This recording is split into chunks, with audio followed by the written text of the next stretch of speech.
அன்பர்களே, இந்த பதிவில் நாம் சித்திரை முதல் நாளே தமிழர்களின் தமிழ் புத்தாண்டு, ஏன், எதனால் என்பது பற்றி பார்ப்போம்.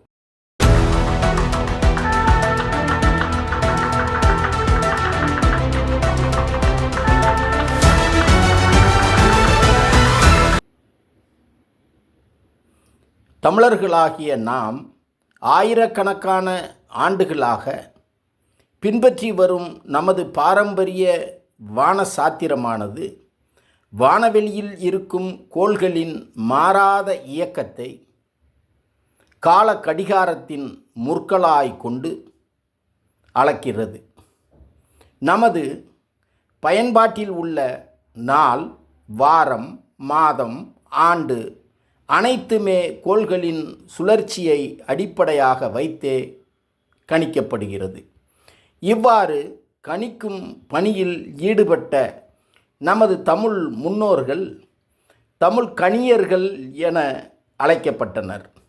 அவர்கள் ஒரு நாளின் மணித்துளிகளை ஓரை என்றார்கள்.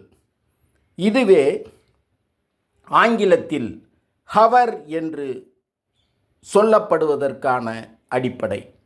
வான சாத்திரத்தில் வல்லவர்களான நமது தமிழ் கணிய வள்ளுவ முன்னோர்கள் கோள்களுக்கு தனித்தனியாக பெயர்களை சூட்டியதோடு அந்த கோள்களின் பெயர்களை கிழமைகளுக்கும் வைத்தனர். இதில் நிழல் கோள்களான ராகு, கேதுவின் பெயர்களை தவிர்த்தனர். நமது முன்னோர்களால் தேதி என்று அழைக்கப்பட்டதுதான் இன்று திதி எனப்படுகிறது. தமிழில் உள்ள 12 மாதங்களே 12 ராசிகள் ஆகின. ஒரு ஆண்டு என்பது பூமி சூரியனை ஒரு முறை சுற்றி வர எடுத்துக்கொள்ளும் காலம் ஆகும். இப்படி சுற்றி வரும் வட்டத்தின் முதற் புள்ளியை கணிப்பது எப்படி என பார்க்கும் நிலையில், சுற்றும்போது ஏற்படும் பூமியின் சாய்வினால் சூரியன் வடக்கு தெற்காக நகர்கிறது. இந்த நகர்வின் போது சூரியன் பூமத்திய ரேகையில் நேராக ஒளி வீசக்கூடிய மாதத்தையே முதற் புள்ளியாய் ஆண்டின் தொடக்கமாக தீர்மானித்தனர் நமது முன்னோர்கள். இங்கு பூமத்திய ரேகையை ஒட்டி உள்ளதே நமது தமிழ்நாடு என்பது குறிப்பிடத்தக்கது. சித்திரையில்தான் இங்கு அக்னி நட்சத்திர உச்ச வெயில் வீச துவங்குகிறது. அதாவது கத்திரி வெயில் ஆரம்பமாகிறது. ஒரு ஆண்டை 12 மாதங்களாக பகுத்த நமது முன்னோர்கள் அதனை அப்படியே 12 ராசிகளாகவும் பகுத்தனர். இவ்வாறு பகுக்கப்பட்ட சித்திரை மாதத்தில் அல்லது அதற்குரிய ராசியான மேச ராசியில் சூரியன் நுழையும் போதுதான் அது தனது உச்ச ஒளியை வீசுகிறது என்பதை நாம் அனைவரும் அறிவோம். ஆகவேதான் தமிழர் வாழ்வியலில் சித்திரை முதல் மாதம் ஆகிறது, மேசம் முதல் ராசி ஆகிறது. இதனை மேலும் நுணுக்கமாக நாம் பேச வேண்டும் எனில், சூரியன் சரியாக நேர்கோட்டில் நேர் கிழக்காக, அதுவும் சரியாக சூரிய உதய பொது நேரமான காலை 6 மணிக்கு நம் தமிழ்நாட்டில் சித்திரை முதல் நாளே உதிக்கும். தை மாதத்தில் சூரியன் இவ்வாறான நேரான ஒளி வீசுதலை ஆஸ்திரேலியா நாட்டின் மீது கொண்டிருக்கும். ஆகவேதான் நமக்கு சித்திரையே முதல் மாதம் என நமது அறிவார்ந்த முன்னோர்கள் முடிவு செய்தனர். இது ஒருபுறம் இருக்க, ஆண்டிற்கு 2 முறை மட்டுமே நமது மண்ணில் சூரியன் சரியாக நேர்கிழக்கு திசையில் உதயமாகும் என்பதை நாம் உணர்தல் வேண்டும். அதில் ஒரு நாள் தான் சித்திரை. அந்த சித்திரை முதல் நாளில் சூரியன் வடக்கிற்கும் தெற்கிற்கும் நடுவில் சரியாக கிழக்கு திசையில் உதிக்கும். இதுபோன்ற முக்கியமான விடயங்கள் அனைத்தையும் கணக்கில் கொண்டே நமது தமிழ் மக்கள் தமிழ் புத்தாண்டை பன்னெடுங்காலமாக மிக சிறப்பாக சித்திரையில் கொண்டாடி வருகிறார்கள். தற்போது கேரளாவில் ஆண்டுதோறும் மிக சிறப்பாக கொண்டாடப்பட்டு வரும் சித்திரை விசு கனிகாணும் நாள் திருவிழாவானது காலம் காலமாக நம் தமிழ் மக்களால் கொண்டாடப்பட்டு வந்த அறுவடை திருவிழாவின் எச்சமாகும்.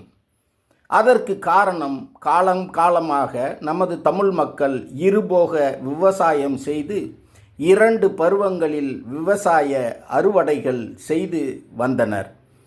அவ்வப்போது முப்போக விவசாயமும் சாத்தியமானது. இதில் புரட்டாசியில் விதை விதைத்து சித்திரை மாதம் அறுவடை செய்வது ஒரு பருவ காலம். அதுபோல் ஆடி மாதம் விதை விதைத்து தை மாதம் அறுவடை செய்வது மற்றொரு பருவகாலம். இவ்வாறு இருபோக விவசாய அறுவடையும் நல்ல முறையில் நிறைவு அடைந்தவுடன் முதலில் சூரியனுக்கு நன்றி செலுத்தும் திருவிழாவை நடத்தியே மனம் மகிழ்ந்தனர் நமது முன்னோர்கள். இவ்வாறு இயற்கைக்கும் இறைவனுக்கும் நன்றி கூறும் விதமாக சித்திரை முதல் தேதியிலும் தை முதல் தேதியிலும் திருவிழாக்களை கொண்டாட முற்பட்டு தமிழ் மொழிக்கான திருவிழாவாக ஒன்றையும் தமிழ் இனத்துக்கான திருவிழாவாக மற்றொன்றையும் கொண்டாடினார்கள். அதுதான் சித்திரை முதல் நாள் தமிழ் புத்தாண்டாகவும் தை முதல் நாள் தமிழர் திருநாள் தைப்பொங்கலாகவும் கொண்டாடப்பட்டு இன்றளவும் தொடர்ந்து வருகிறது. இந்த தொன்மைமிகு தமிழர் பண்பாட்டை சிதைக்கும் சூழ்ச்சியும் இடைப்பட்ட காலத்தில் ஆட்சியாளர்கள் மூலம் நடந்தேறியது. தமிழர்களின் வாழ்வியலோடு தமிழ் மாதங்கள் 2 கலந்துள்ளது. விதைப்பிற்கும் அறுவடைக்கும் மட்டுமல்லாது மற்ற அனைத்திற்கும் கூட தமிழ் மாதங்களில் எந்த மாதம் சரியானது என்பதை மிகச் சரியாக கணித்து வைத்திருந்தனர் நமது தமிழ் முன்னோர்கள். எடுத்துக்காட்டாக திருமணத்திற்கு உகந்த மாதம் எது, கணவர் மனைவி பிரிந்திருக்க வேண்டிய மாதம் எது என்றெல்லாம் கணக்கிட்டு அதற்கேற்ப வாழ்ந்து வருபவர்கள்தான் நமது தமிழ் மக்கள். உழவை துவங்கவும் விதை விதைக்கவும் ஏற்ற காலத்தை நமது முன்னோர்களால் கணிக்க முடிந்தது.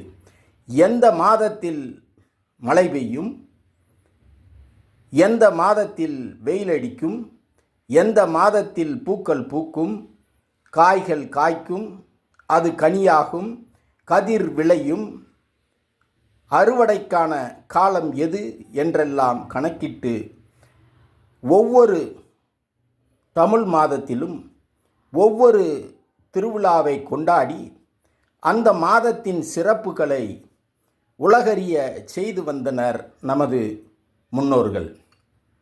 தமிழர்களின் பிற்கால பாண்டிய பேரரசு இருந்த காலம் வரை கேரள பகுதியானது நமது தமிழகத்தின் ஒரு பகுதியாகவே இருந்தது. அதனால் சித்திரை மாத அறுவடையானது நாடு முழுவதும் மிக சிறப்பாக கொண்டாடப்பட்டது. பிற்கால பாண்டிய பேரரசு வீழ்ச்சி அடைந்த பின்னர் தமிழர்களின் பகுதிகள் தனித்தனியாக பிரிய நேர்ந்தது. நமது பாரம்பரிய திருவிழாக்களும் அந்தந்த பகுதிகளுக்கான திருவிழாவாக மாற்றம் கண்டது. அப்படித்தான் தமிழர்களாகிய நமது சித்திரை மாத புத்தாண்டு அறுவடை திருவிழா கேரள மக்களுக்கான சித்திரை விசுவாக மாறிப்போனது எனும் இச்செய்திகளோடு மீண்டும் ஒரு பதிவில் சந்திப்போம். நன்றி.